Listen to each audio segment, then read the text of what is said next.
یہ داغ داغ اجالا، یہ شب گزیدہ سحر، وہ انتظار تھا جن کا، یہ وہ سحر تو نہیں، یہ وہ سحر تو نہیں کہ جن کی آرزو میں چلے تھے یار۔ شب سست موج کا ساحل کہیں تو جا کے رکے گا سفینہ غم دل۔ معزز سامعین، مہمان خصوصی، اساتذہ اکرام اور میرے ہم سبق ساتھیوں، السلام علیکم ورحمۃ اللہ وبرکاتہ۔ جس قوم نے ہندوستان پر 800 سال حکمرانی کی، جس قوم کے 50,000 علماء اکرام نے آزادی کے لیے پھانسی کے پھندے کو چوما، جس قوم نے اس عظیم بھارت کو سونے کی چڑیا بنا دی، وہی قوم آج اپنے ہی وطن میں معصوم، وہی قوم آج اپنے ہی ملک میں مشکوک، وہی قوم آج حاشیے پر۔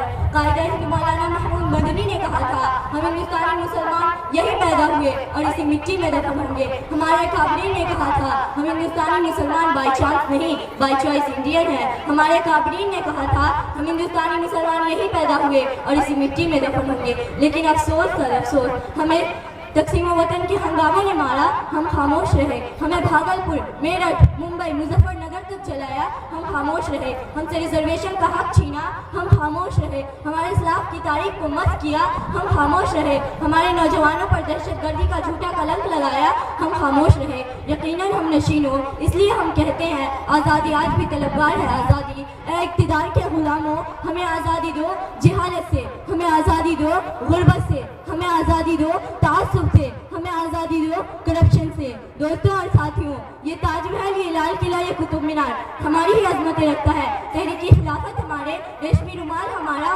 میزائل مین ہمارا، انقلاب زندہ باد کا نعرہ بھی ہم ہی نے دیا۔ ہم ہی نے کارگل کی چوٹیوں پر لہرایا ترنگا۔ ہماری رگوں میں ناتھو رام گوڈسے کا نہیں بلکہ شہید ٹیپو سلطان کا خون دوڑ رہا ہے۔ لیکن افسوس سر افسوس، آزادی کے 70 سالوں بعد بھی ہمارے حب الوطنی پر لگا سوال نشان۔ آزادی کے 70 سالوں بعد بھی ہم اپنے ہی وطن میں بے یارو مددگار، ماتھے پر دہشت گردی کا کلنک لیے پھرتے ہیں، ہاتھوں میں ڈگریاں لیے نوکریاں تلاشتے پھرتے ہیں، پہاڑوں کو کاٹ کاٹ کر راستہ بناتے ہیں، سمندروں کا سینہ چیر کر پل تعمیر کرتے ہیں۔ فیکٹریوں میں، کارخانوں میں، گیریجوں میں، ہوٹلوں میں ہماری ہی محنت کش نوجوان اس ملک کو اپنے خون پسینے سے سینچ رہے ہیں۔ سرحدوں پر بھی ہمارے ہی نوجوان اس ملک کے لیے اپنا خون بہا رہے ہیں۔ مراد آباد کے برتن ہمارے، فیروز آباد کی چوڑیاں ہماری، علی گڑھ کے تالے ہمارے، کانپور کی جوتیاں ہماری، مالیگاؤں اور گھنڈی کے کپڑے ہمارے۔ پھر بھی ہم 70 سالوں سے بھوکے اور ننگے۔ کہاں ہے آزادی دوستوں، بتائے کہاں ہے آزادی؟ حق اپنا مجھے چھوڑ کر جانا بھی نہیں ہے، دنیا کے خداؤں کو منانا بھی نہیں ہے، چلنا ہے مگر مجھ کو بزرگوں کی ڈگر پر، حالانکہ شرافت کا زمانہ بھی نہیں ہے۔ میں نہیں، سچر کمیٹی کی رپورٹ یہ کہتی ہے، ہندوستانی مسلمان تعلیمی، سماجی، سیاسی سطحوں پر دلتوں سے بھی پچھڑے ہوئے ہیں۔ میں نہیں، رنگنات کی رپورٹ یہ کہتی ہے، ہندوستانی مسلمانوں کو قومی بینک قرضے نہیں دیتی۔ میں نہیں، محمود الرحمان کی رپورٹ یہ کہتی ہے، ہندوستانی مسلمانوں کے لیے اعلیٰ حقوق سوسائٹیوں کے دروازے بند ہیں۔ میں نہیں، محمود الرحمان کی رپورٹ یہ کہتی ہے، ہندوستانی مسلمانوں کی سرکاری نوکریوں میں تعداد صرف 4% ہے، فوج اور پولیس محکمے میں ہماری تعداد 3% سے بھی کم ہے۔ کہاں کی آزادی؟ کیسی آزادی؟ کیا اسی کے لیے ہمارے اجداد نے انقلاب زندہ باد کا نعرہ لگایا تھا؟ قتل خون عام ہے، دہشت ہے یہاں، کون کہتا ہے کہ آزاد ہوں میں؟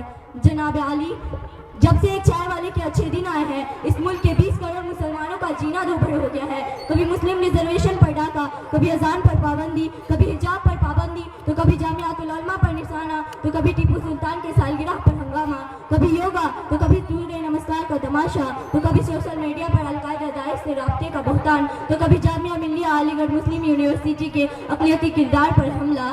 ایسا نہیں کہ شہر کے منظر بدل گئے، منظر وہی ہے، صرف وہ ستمگر بدل گئے۔ جناب عالی، یوں جہاد سے گھر واپسی تک، بابری سے لے کر دادری تک ہماری آزادی کو 100 بار چھینا، بیف کے نام پر سینکڑوں لوگوں کو مار دیا گیا، ہم کب تک خاموش رہے؟ سابقہ سرکار کی جاری کردہ اسکالرشپ پر شب خون مارا گیا، ہم کب تک خاموش رہے؟ لیکن افسوس سد افسوس، آزادی کے 70 سالوں بعد بھی ہمارا ملک بھوکمری سے آزاد نہیں ہو سکا، ہمارا ملک فرقہ پرستی اور بدعنوانی سے آزاد نہیں ہو سکا، ہمارا ملک لال ٹکا شاہی کے شکنجے سے آزاد نہیں ہو سکا، ہمارا ملک یورپ اور امریکہ کے اقتصادی غلامی سے آزاد نہیں ہو سکا۔